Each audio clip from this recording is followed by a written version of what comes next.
President Trump is expected to drop that controversial so-called anti-weaponization fund. That's according to two Republican sources familiar with the matter.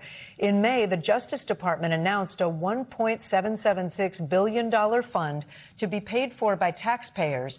You'll remember it came out of a settlement where President Trump dropped a lawsuit against the IRS, and in exchange, the fund was created. The Justice Department had said that the money would compensate people who were mistreated by the DOJ under the Biden administration.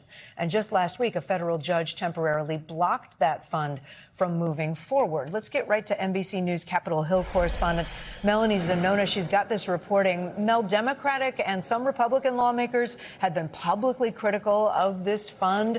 What are we learning about the president's decision to end it now?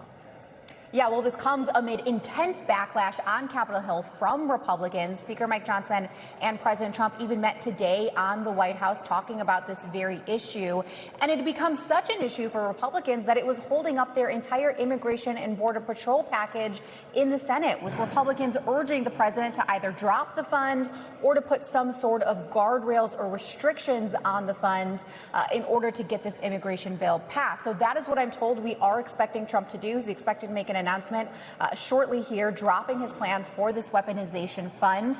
My colleague Frank Thorpe did catch up with Senate GOP leader John Thune, who said he wasn't sure, he was not able to confirm what was happening, but he did tell Frank that I do think the best way to handle it is if the administration decides to shut it down themselves, that referring to the fund. So Republicans were in a real pickle here.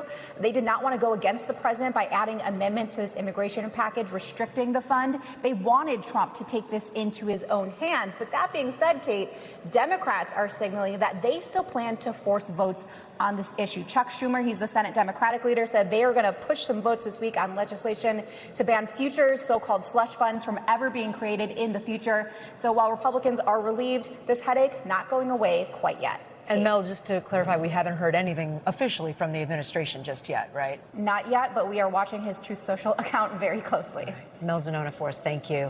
We thank you for watching, and remember, stay updated on breaking news and top stories on the NBC News app or watch live on our YouTube channel.